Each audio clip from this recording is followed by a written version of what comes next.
asma'ihi wala fi sifatihi wala fi af'alihi. Arti mukhalafah itu bahwa Allah tidak sama dengan sesuatu dari makhluknya, baik pada zatnya maupun sifatnya maupun perbuatannya. Fadzatullahi laysat kadzatil hawadisi, maka zat Allah tidak sama dengan zat makhluk. Wa sifatuhu laysat kasifatiha, dan sifat Allah tidak sama dengan sifat makhluknya. Wa yastahilu alaihi ta'ala al-mumasalatu lil hawadisi, dan mustahil atas Allah sama dengan makhluk. Segini dulu.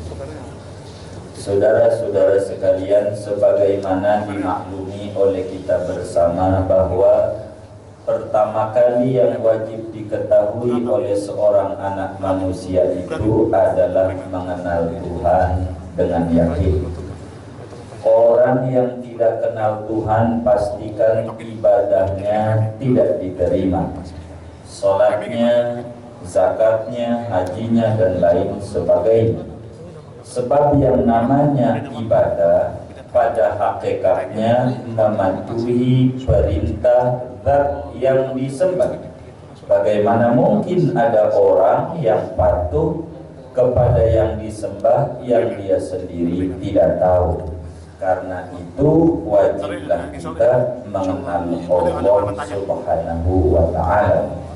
Cara kita mengenal Allah itu melalui sifat-sifatnya. Dari sifat-sifat kemahasempurnaan Allah yang tak terhitung jumlahnya, yang wajib diketahui oleh seorang muslim hanya 20, sesuai dengan jumlah jari tangan dan jari kaki dia. 20 ini yang wajib diketahui.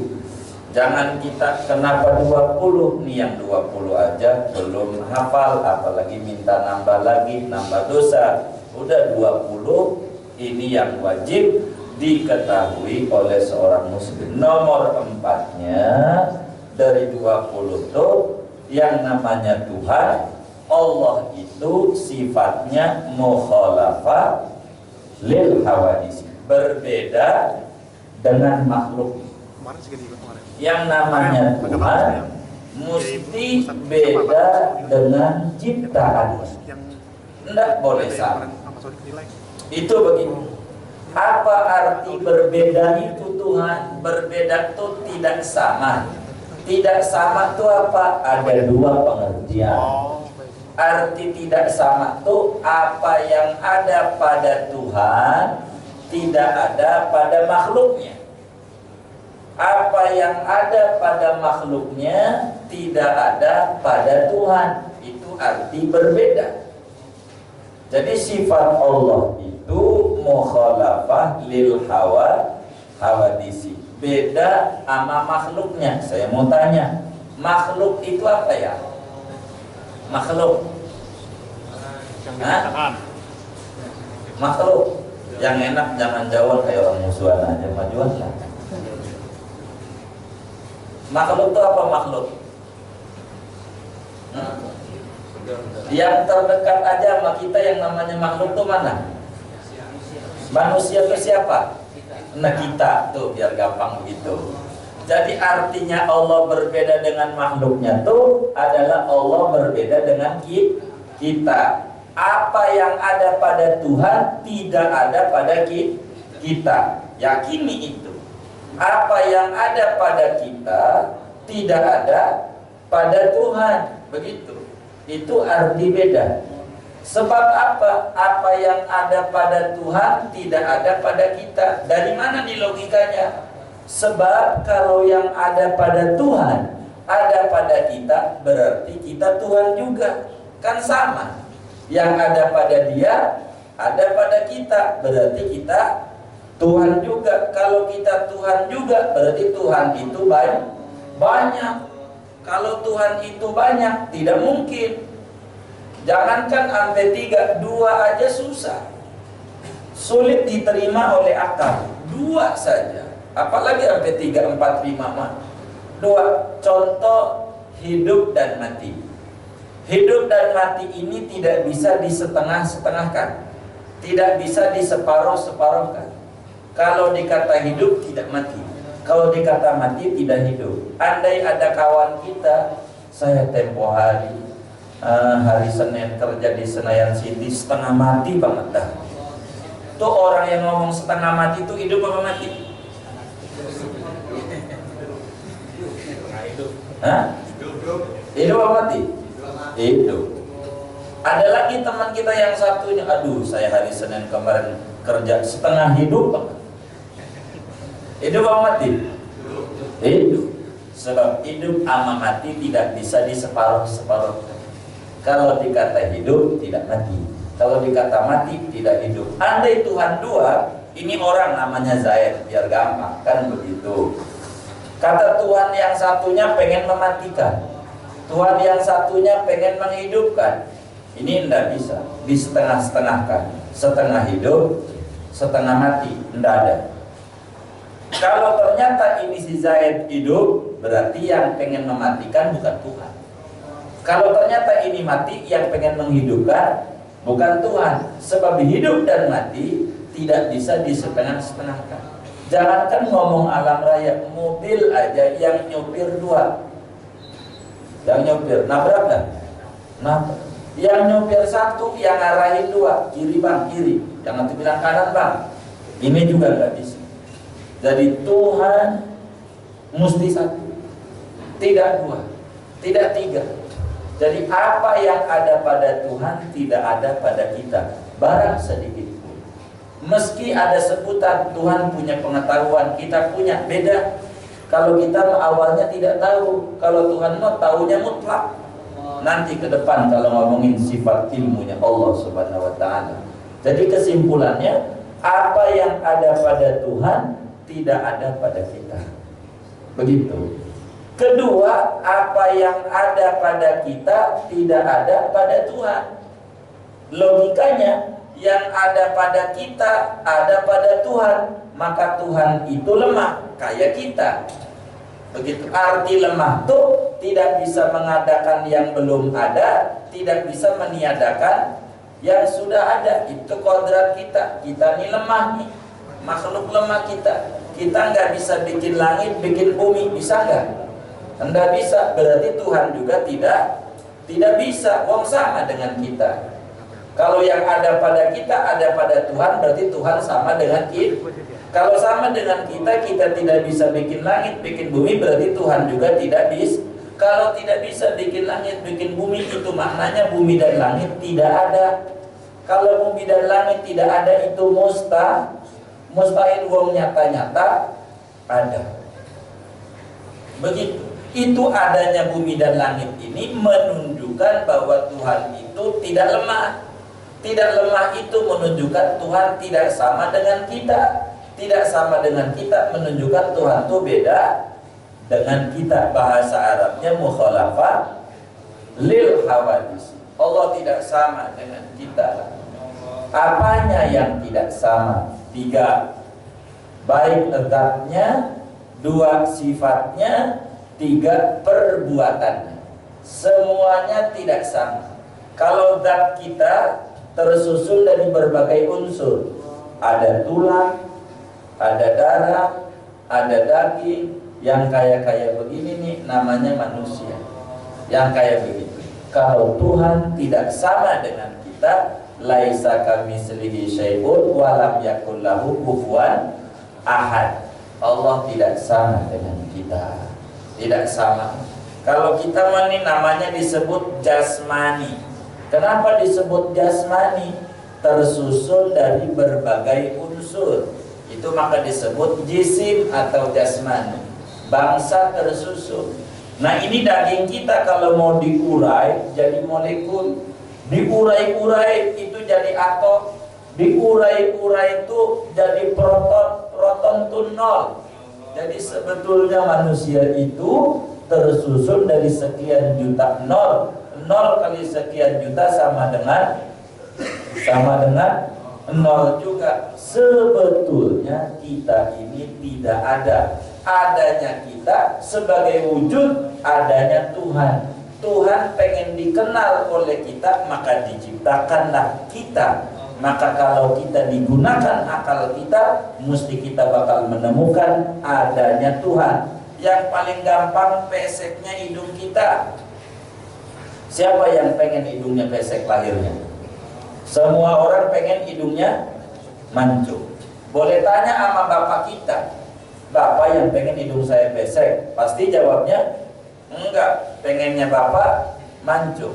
Tanya mama kita, emak yang pengen pesek, kagak juga, ya pasti pengennya mancung. Bapak kita enggak pengen, enggak menghendaki, ibu kita enggak menghendaki, lalu terjadi juga. Masa terjadi pesek sendiri? Enggak mungkin. Ini ada zat yang menghendaki kita tercipta begini. Nah, itulah Tuhan kita. Ini kita wujud nih sebagai bukti adanya Allah Subhanahu wa ta'ala. Ketika kita menyadari bahwa yang ada pada kita tidak ada pada Tuhan, maka tidak ada manusia yang menjadi Tuhan.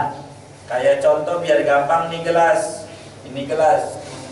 Kira-kira 10 tahun lagi menjadi tukang gelas gak?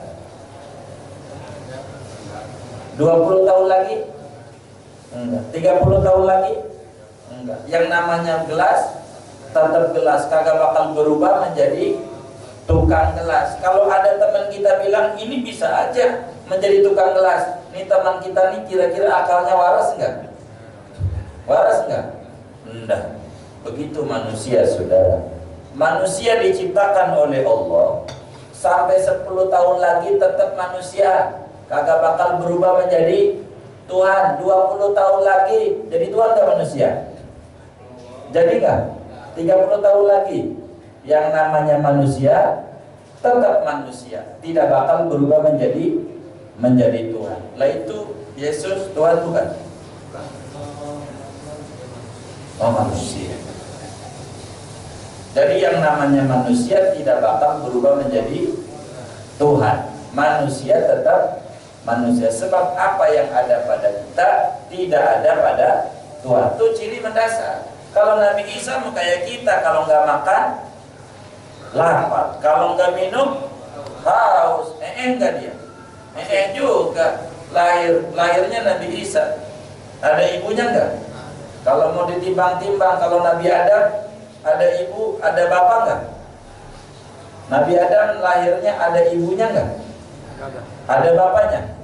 Jadi Nabi Adam terlahir nggak ada ibu, nggak ada bapak. Kalau Nabi Isa terlahir ada ibu, nggak ada bapak. Kalau mau ditimbang hebatan Nabi Isa, hebatan Nabi Adam.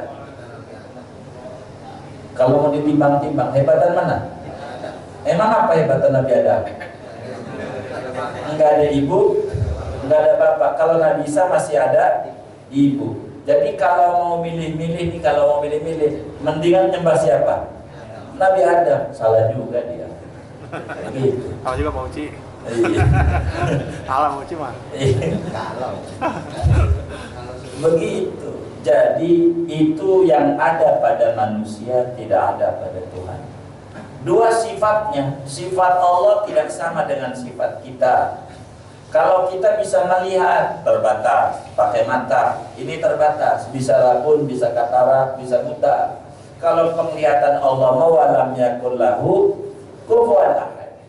Jadi walaupun jauh di sini sama juga. Ada orang pada waktu dia umroh di Mekah rajin banget ibadah, rajin banget. Pas pulang ke Bayoran jarang ke masjid. Waktu itu ke masjid sih karena banjir aja, kan tinggian masjidnya.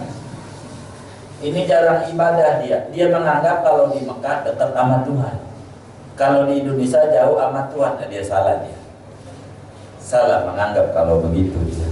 Jadi mau di mana saja Tuhan tahu. Begitu. Mau di mana saja Tuhan tahu. Mau ada orang, mau nggak ada orang, Allah tahu. Kalau kita terbatas matanya, terbatas matanya, terbatas. Penglihatan kita terbatas. Ada tembok aja udah nggak lihat. Kalau Allah mah biar kita ada di dalam perut ikan, biar kita ada di dalam bumi, biar kita ada di dalam bumi yang ketujuh, tetap saja ama Allah mah dilihat. Maka karena itu kalau orang sudah memahami sifat Allah tidak sama dengan sifat kita, dia tidak bakalan mencuri. Itu yang korupsi-korupsi itu karena belum belajar tauhid. Kalau dia sudah belajar tauhid tidak bakalan korupsi. Pastikan. Anda juga yang udah belajar, belum yakini dia dengan ilmu yang dia pelajari. Kalau dia yakin tidak bakalan. Itu begitu, tidak bakalan. Sebab dia merasa dikontrol oleh Tuhan, diketahui oleh Tuhan. Tidak bakalan dia mengambil. Biar rakyat tidak tahu, tapi Tuhan tahu. Itu begitu. Sifat Tuhan tidak sama dengan sifat kita. Ketiga, perbuatan Tuhan tidak sama dengan perbuatan kita. Itu beda. Kalau kita ini umumnya itu baik sama orang yang baik sama kita. Itu sifat kita. Kalau sifat Tuhan yang tidak baik aja dikasih, apalagi yang baik. Makanya ada di Bintaro, dekat rumah tuh, di Bintaro ada seorang pembantu kalau tidur dikipasin oleh majikan. Kalau tidur di kampung-kampung Bapak ada nggak? Nggak ada. Kalau di Bintaro ada. Pembantu kalau mau tidur itu dikipasin sama majikan dan dijagai. Nggak ada di kampung. Nggak ada. Atau belum, barangkali pernah dengar, belum pernah juga. Belum. Ini kalau sampai ada di kampung Bapak, ada pembantu kalau dia tidur dikipasin oleh majikannya, ini pembantu istimewa bukan ini? Hah? Istimewa nggak ini? Istimewa. Pembantu kayak begitu. Kenapa dia dikata istimewa? Kenapa? Iya, karena dia tidur aja dikipasin oleh majikan. Ini pembantu yang kayak begini mestinya bersyukur, ataukah dia itu ngelawan sama majikan yang kayak begini? Mestinya bersyukur. Dan itu yang disebut pembantu itu adalah bapak-bapak, saudara-saudara semua. Itu bapak, saudara, yang istri bapak katanya sayang sama bapak, saya mau tanya, kalau bapak ini tidur, istri bapak jagain bapak atau ngorok juga? Saya mau tanya. Jagain atau ngorok? Nah, dua-duanya. Jagain ngorok juga. Tidur atau jagain? Tidur. Jadi siapa yang jaga telinga kita yang terbuka itu, yang kita tidur enggak pakai mohon ya Allah, tolong dong jaga telinga saya yang terbuka, jangan sampai semut masuk. Begitu nggak kalau mau tidur? Enggak. Itu siapa yang jaga tuh? Tuh, Allah jaga sama kita. Tuh, begitu tuh, kita tidur dijagain sama Allah. Mulut kita yang ngorok ngiler lagi. Itu kalau tidur kita tuh, siapa yang jagain sampai kecoa tidak masuk? Tuh Tuhan kita itu. Kalau orang sampai udah diistimewakan kayak begitu, tidak mau ibadah sama Allah, tuh orang paling jahatnya orang. Tidak ada syukurnya sama Tuhan. Betapa banyak nikmat-nikmat yang Allah berikan kepada kita. Belum lagi sitrul jamil, perbuatan Allah sama kita, menutupi kekurangan kita. Kalau tahu bini kita di luar sana enggak bareng sama dia, kelakuannya enggak bagus, tuh bini kita minta cerai sama kita, percaya aja Bang, percaya. Anak kita kalau tahu bapaknya di luar sana kerjaannya enggak beres, dia ogah punya bapak kita, cuman karena Allah tutup kelihatannya sama mereka yang baik-baiknya saja. Istri kita masih sayang sama kita, begitu tuh anak kita masih hormat sama kita, karena ditutup oleh Allah yang disebut dengan sitrul jamil, tutupannya yang paling indah. Maka seorang muslim yang sudah yakin, seyakin-yakinnya bahwa Allah itu berbeda dengan dirinya, sebagaimana di surat yang kita mudah saja, walam yakul kufuwan ahad, surat Al-Ikhlas, termasuk dalam surat Asy-Syura ayat 11, laisa kamitslihi syai'un wa huwas samiul basir.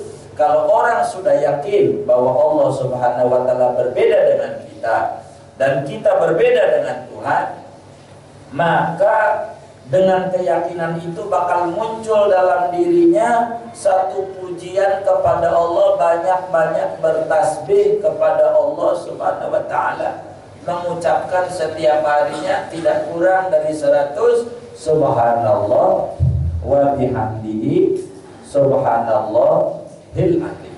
Maha suci Tuhan dari segala kekurangan dan dengan pujiannya dari segala kesempurnaannya.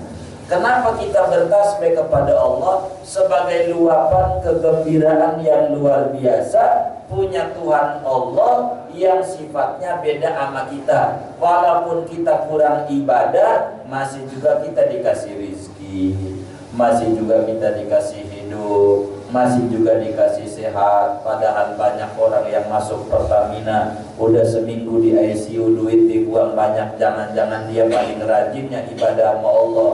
Kita yang kurang rajinnya masih juga dikasih kurnia sama Allah, masih kasih sehat kita. Ini adalah satu bukti bahwa betapa perbuatan Tuhan itu teramat sangat indah sama kita. Rugi orang yang tidak menyembah Allah Subhanahu wa ta'ala. Amat sangat merugi orang yang tidak menyembah Tuhan yang perbuatannya berbeda dengan kita. Kalau kalau orang nih gedek sama kita, atau dulu zaman susahnya kita bantu, sekarang dia maju, udah tinggi, sukses dia, kita panggil aja nggak nengok. Kemudian jatuh susah lagi, datang ke rumah kita minta bantuan sama kita. Yang kayak begini sama kita buka pintu atau kita usir? Kita bantu, kita usir? Kita bantu, kita usir? Usir. Kita bakal kata nama dia, kemarin lu kemana? Lagi senang aja dipanggil, kagak nengok, sekarang aja susah nyari kita. Itu kalau manusia, saudara. Tapi kalau Allah tidak. Kemarin kita masih bengal sama Allah, begitu tuh Allah bantu. Sekarang masih kaya, kita masih sukses, dibantu oleh Allah. Sekarang kita susah, pengen dekat sama Allah, dibantu juga Allah. Itulah hebatnya Tuhan kita, Allah Subhanahu wa ta'ala. Karena itu Allah Subhanahu wa ta'ala berbeda dengan kita. Andai kita berlumuran dosa, tidak perlu kita takut untuk memohon kepada Allah Subhanahu wa ta'ala, karena Tuhan kita maha baik. Jangan sampai kalau kita berasa rambut kita gondrong, panjang rambut kita, jangan sampai kita jauh-jauh dengan tukang cukur. Makin kita jauh dengan tukang cukur, pastikan rambut kita makin panjang dan makin acak-acakan. Bila hidup kita penuh dengan problem, maka jangan jauh-jauh dari Allah. Makin kita jauh dari Allah, makin berangsak dan sengsara kita. Maka kita harus terus berupaya untuk tetap dengan Allah, dengan mengucapkan subhanallah wa bihamdihi subhanallahil azim, sebagai luapan kegembiraan karena kita punya Tuhan, sifatnya berbeda dengan kita, perbuatannya berbeda dengan kita. Hal ini yang paling penting sama kita. Andai kita berdoa kepada Allah belum dikasih juga sama Allah, itu maknanya bukan Tuhan kita pelit. Tuhan kita teramat sangat sayang kepada kita, sebab dia lebih tahu dengan ilmunya dibanding kita sendiri terhadap diri kita. Contoh, anak kita minta es krim sama kita tidak beri dia. Anak kita menuduh ayah saya pelit sebab minta es krim tidak dikasih. Tapi kalau kita jadi ayahnya bukan pelit, nih bocah belum sarapan, kalau dikasih es krim jadi batuk, pilek, sakit perut, nyusahin dia. Maka kalau tuh bocah tuh dewasa, dia bakal berkata, ayahku bukan pelit, tapi teramat sangat sayang kepadaku.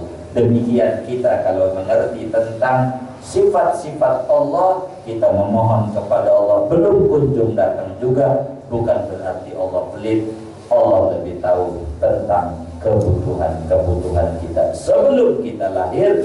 Allah tahu Dan yang terpenting, Allah tahu jumlah dosa-dosa kita yang kita tidak ingat sebanyak apa kita punya dosa. Dan semuanya akan dicatat. Enak Bang Muhammad Ridwan masuk Islam.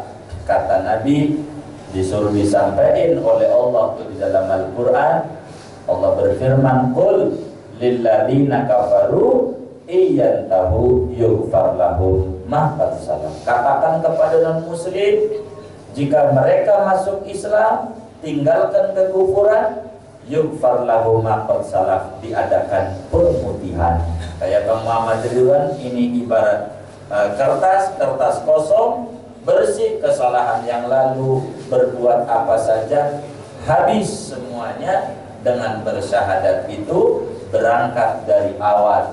Sekarang harus dijaga kesucian itu, jangan sampai ternodai. Andai ternodai, jangan sampai tidak bertaubat. Selama kita belum bosan berbuat dosa, jangan bosan kita bertaubat kepada Allah, sebab Allah maha mencintai orang-orang yang bertaubat. Kurang lebih sekelumit berbicara tentang mukhalafahil hawadisi, ini yang dapat disampaikan. Mudah-mudahan ada manfaatnya. Ada yang ditanya mungkin dari materi ini atau di luarnya. Sebelum ditutup dengan doa, dipersilakan.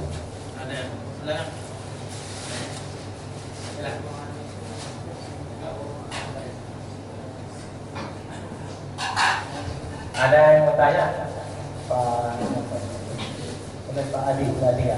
Ya baik, silakan. Pak Jamal. Waalaikumsalam. Dari namanya tiba-tiba kan kita ada yang namanya wujud ya. Bagaimana jika terlintas dalam pikiran manusia, coba menekan wujud Allah. Baik. Sebelum kita menuju ke sana, Rasulullah SAW dalam hadis yang sahih menyatakan, tafakkaru fi khalqillah wa la tafakkaru fi dzatihi fa innakum la taqdiruna qadra. Renungkanlah alam ciptaan Tuhan, jangan renungkan tentang wujud zat Tuhan, sebab Anda tidak terjangkau menuju ke sana. Sebelum kita menjangkau wujud Allah, menerka-nerka wujud Allah, yang paling gampang kita mau contoh. Ini bapak-bapak ini ada nyawanya enggak? Saya mau tanya, ada nyawanya enggak? Ada. Saya mau tanya, nyawanya di kepala, di perut, di dengkul, apa di kaki? Itu dulu saya mau tanya.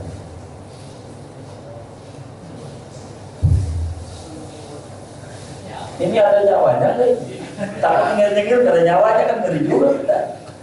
Kita tanya ini dulu nih. Di mana? Melingkupi. Nah, di jantung. Jadi ketika ada orang operasi jantung, berarti nyawanya dicabut. Cangkok jantung baru, berarti nyawanya dua.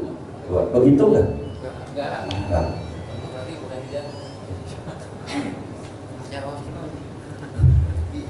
Menyelimuti.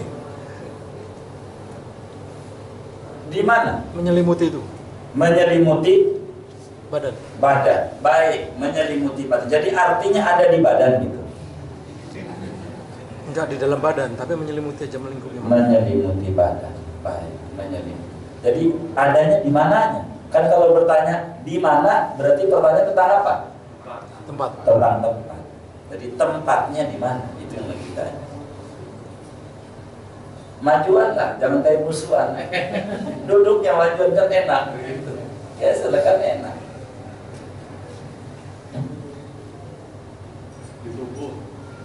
Di badan. Iya, di tubuh. Baik. Itu orang mati itu ada tubuhnya nggak sih? Ada. Ada nyawanya? Enggak ada. Itu bukan di tubuh.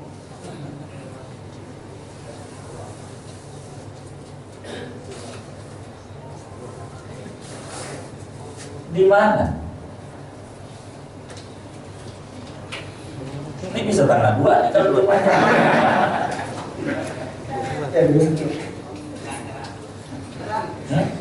Tangannya. Bila nyawa saja yang ada di badan saudara, saudara tidak tahu.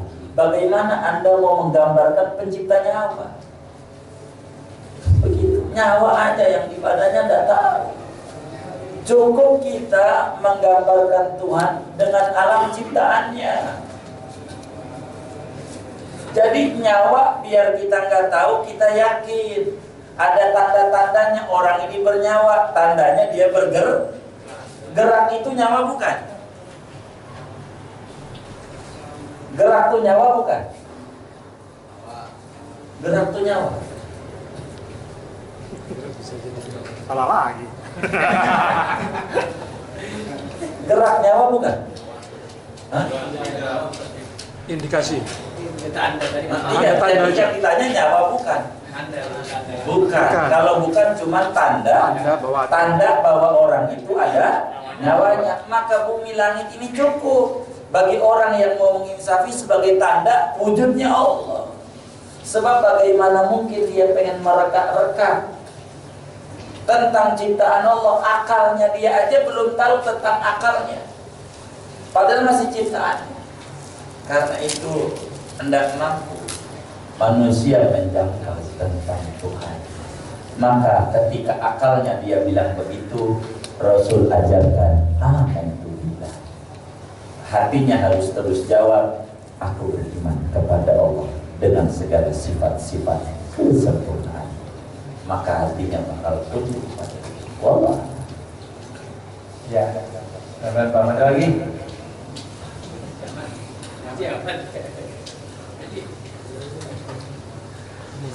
Kita cukup. Iya, Pak. Baik, kalau sudah cukup. Gimana ya? Lagi tanya. Ya, San. Ya, saya mau nanya. Satu lagi boleh. Mengenai takdir ya. Baik.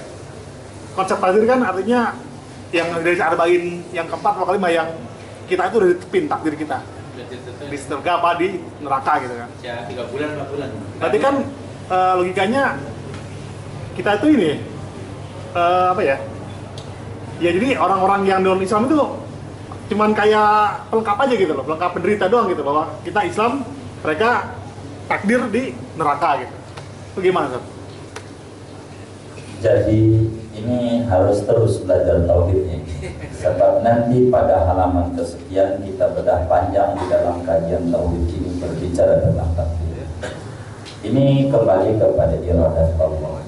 Nanti bakal ada berbicara tentang takdir. Jadi setiap orang dari umur 4 bulan di dalam kandungan ibu semuanya sudah ditakdirkan oleh Allah Subhanahu wa Ta'ala. Tentang apa dan bagaimana, tentang ujungnya bahwa orang itu di neraka atau di surga, semuanya sudah ditakdirkan oleh Allah Subhanahu wa Ta'ala.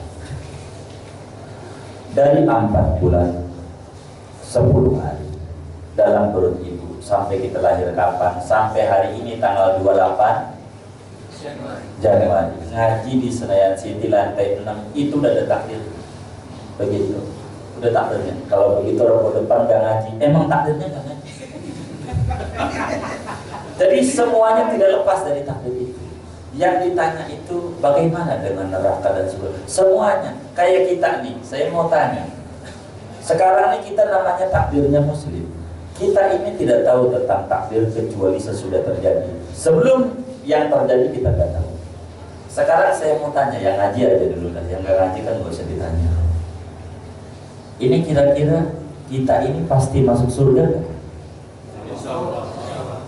Di pertanyaannya jangan sampai jawab C. Kalau udah A, B, udah dikasih bocoran pilihan ganda. Jawabannya yang agak ada di pertanyaan. Saya tanya nih, kita ini pasti masuk surga atau tidak? Pasti. Baik. Dari mana berani katain pasti? Qurannya ayat berapa? Hadisnya mana? Berani katain pasti. Apa? Kan udah berislam. Baik. Kata Ustaz. Balikin lagi Baik. Kan sudah berislam. Sudah Islam. Jadi apakah Bapak itu yakin sampai besok sampai mati dalam Islam? Pasti. Jawabannya pasti atau tidak? Pasti nggak? Hah? Pasti nggak meninggal membawa Islam? Belum. Hah? Berarti tidak pasti. Jawabannya begitu. Insya Allah tuh namanya tidak pasti. Begitu. Tapi masih samar insya Allah nih. Saya mau tegasin aja. Jadi kita ini pasti masuk surga nggak? Belum. Pasti. Saya mau tanya. Pasti masuk surga nggak? Pasti. Ini berarti belajar tauhid harus diulang dari awal lagi. Udah sifat 4 harus mundur lagi. Ini berarti tauhidnya masih rusak. Begitu. Sebelum tanya itu saya mau tanya dulu. Sebelum ngomong surga, orang dagang tuh pasti untung nggak? Dagang. Itu dari awal nih. Saya ketemu pada tahun yang lalu kayaknya. Saya udah kita tanya. Orang dagang tuh pasti untung nggak? Pasti untung nggak? Orang dagang? Iya. Jadi pasti nggak? Nggak pasti. Kalau nggak pasti itu sama dengan belum tentu. Begitu. Nggak pasti. Ada orang bilang orang dagang tuh pasti untung. Benar apa salah?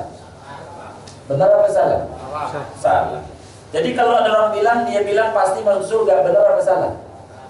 Ya, saudara, jadi menjawabkan gitu ya. Jadi orang dagang tuh belum tentu untung. Bisa untung, bisa rugi. Cuman ada harapan untung karena dia berdagang. Nah, kita mau tanya, ini kita nih pada pasti masuk surga enggak?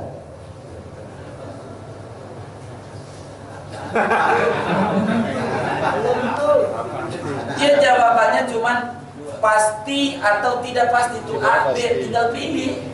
Udah dikasih gampang banget.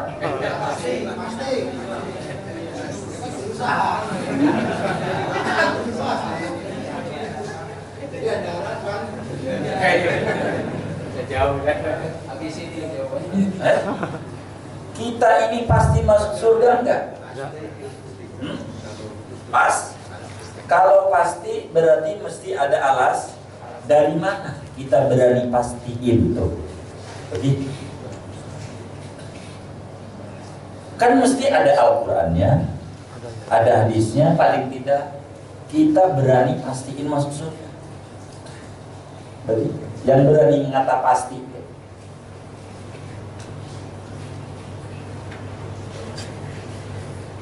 Dari mana? Ada nyawanya nggak ya kalau ini pasti masuk surga nggak? Pasti. Pasti aja.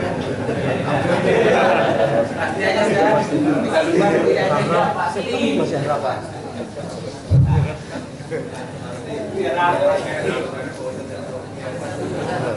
Pasti.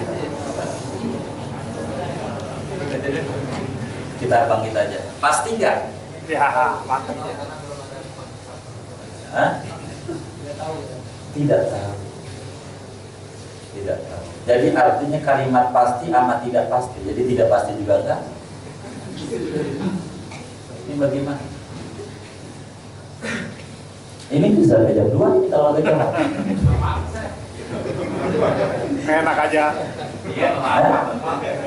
Jadi kita ini pasti masuk surga nggak? Tidak pasti. Tidak pasti. Tidak pasti. Masih berupa harapan. Apa? Masih berupa harapan. Iya, berarti tidak pasti kalau harapan. Harapan itu kan cita-cita. Cita-cita itu sebuah kepastian bukan? Sebuah kepastian bukan? Bukan. Yang bilang pasti itu namanya tauhidnya masih rusak. Dia belum tahu mana pasti mana bukan. Masih harapan. Jadi kita ini tidak pasti masuk surga. Maka kita untuk menjawab pertanyaan tadi, orang kafir sebagai pelengkap. Siapa tahu dia kafir, kayak saudara kita Muhammad Ridwan, dia kafir jadi muslim. Kita ada berani jamin besok masih muslim. Beri jamin kan? Besok masih Islam. Allah masih karunia kita Islam. Sampai wafat kita Islam. Siapa yang berani jamin? Hah? Kan kita tidak jamin. Maka karena itu kita ibadah, sholat, kita ngaji, ini dalam rangka harapan ini harus didukung oleh syariat. Ini harapan, belum pasti. Begitu. Kita masuk surga belum pasti. Kalau pasti buat apa ibadah? Kalau udah pasti, begitu. Islam aja udah cukup, ini yang rusak. Maka jadi orang ada muslim nggak sholat, dianggap Islamnya udah pasti. Dari mana dia boleh dipastikan? Tuh iman bisa luntur, bisa dicabut oleh Allah. Maka tidak ada yang ditakuti oleh Nabi kecuali takut imannya lepas. Karena itu ibadah-ibadah itu untuk memperkuat keimanan. Kalau kita ibadah ada harapan. Kalau kita ibadah ada harapan masuk surga. Kayak orang dagang, kalau kita dagang ada harapan ada orang nggak dagang pengen untung, bisa nggak? Kagak mungkin. Kagak mungkin. Ada orang kagak ibadah pengen masuk surga, bisa nggak? Kagak mungkin. Maka ibadah itu adalah menunjang harapan. Jadi berbicara takdir, orang itu ada ditakdirkan muslim, ada ditakdirkan kafir oleh Allah Subhanahu wa taala. Nah, ketika kita ditakdirkan muslim mesti bagaimana? Sikap kita jadi Islam. Itu begitu. Nah, ketika orang ditakdirkan kafir, ini bagaimana? Ini takdir ini bukan menghalang. Takdir itu berbicara tentang pengetahuan Allah tentang program-program yang dia perbuat. Begitu, ada yang diperbuat begini, ada yang berbuat begitu. Salahkah Allah itu? Ya tidak salah. Dia membuat program. Saya mau kasih contoh tentang skenario atau sutradara. Buat dia program skenario, ini jadi musuh, ini jadi jagoan. Ini dibuat dia adalah buat satu program. Buat dia tidak salah, emang dia tugasnya memperbuat. Ketika kita ditakdirkan kita kafir, maka kita harus berupaya dengan kemampuan yang Allah kasih, dengan akal dan segala macam untuk jadi muslim. Contoh, teman-teman kita yang Kristen, yang Buddha, Hindu, Protestan tuh bisa nggak sih mulutnya ngomong asyhadu alla ilaha illallah wa asyhadu anna muhammadar rasulullah? Bisa nggak kira-kira? Bisa. Bisa. Kenapa dia nggak kerjakan? Itu yang menyebabkan dia masuk neraka. Dia bisa mulutnya ngomong begitu. Kenapa nggak mau? Ketika kekufuran udah menjadi pilihannya, ya udah. Kafir itu akibat dari dia punya pilihan, bukan kesalahan Tuhan. Tidak ada yang salah buat Tuhan.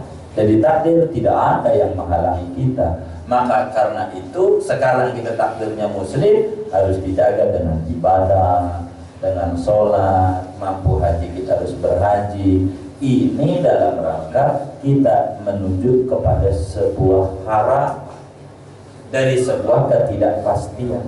Begitu. Jadi ada orang mengejar luar biasa yang tidak pasti. Ama yang pasti dia tidak kejar. Kalau rezeki dijamin nggak sama Allah? Amin. Dijamin nggak? Jadi saya mau tanya sekarang, kalau surga dijamin nggak? Ada orang meminta yang udah pasti. Dia kagak pasti, kagak diminta. Ini kira-kira sikapnya benar apa salah ya? Salah. Benar apa salah? Salah. Yang benar? Nggak pasti yang diminta. Dia nggak pasti diminta. Kalau rezeki pas, Pasti. kalau surga Nggak pasti. nggak pasti. Maka Imam Ibnu Athaillah menyatakan dalam hikamnya, ijtihaduka fima domina laka wa tafsiruka fima tuliba minka dalilun alam dimasil basirati minka. Anda sungguh-sungguh pala jadi kaki-kaki jadi pala untuk mengejar yang pasti dijamin, namun tidak mengejar sembrono ama yang tidak pasti surga. Itu pertanda mata kalbunya cahayanya redup. Belajar tauhid yang benar agar supaya benar dia dalam beragama, supaya rajin dia beribadah kepada Allah Subhanahu wa taala. Yang belum pasti yang harus dikejar, bukan sesuatu yang pasti. Surga tidak ada yang pasti, satu pun tidak ada yang dipastikan kecuali ada jaminan dari Rasul. Kayak Nabi pasti masuk surga. Kemudian itu sahabat-sahabat itu yang dijamin, itu udah ada mubasysyaruna bil jannah yang dapat garansi masuk surga. Itu ketentuan syar'i. Adapun secara aklinya tetap saja manusia tidak ada yang pasti, tergantung Sudah ada di bawah. takdir dari Allah Subhanahu wa taala. Karena itu takdir tidak menghalangi kita, justru takdir selalu membantu kita menuju kepada apa yang kita pengen. Nanti panjangnya pada kajian di depan panjang apa itu qada, apa itu qada Allah. Kita baca Fatihah. Allah Subhanahu wa taala dengan duduk di majelis ilmu, moga-moga mengampuni dosa-dosa kita, memudahkan urusan-urusan kita, memberikan ilmu yang manfaat kepada kita, meluaskan rezeki kita yang halal buat bekal ibadah kepada Allah, menetapkan iman dan Islam kita. Mudah-mudahan Allah mengangkat derajat kita, anak keturunan kita menjadi muslim sampai hari kiamat yang soleh dan soleha, bakti kepada Allah dan Rasulnya, hormat dan patuh kepada kita orang tua. Al-Fatihah.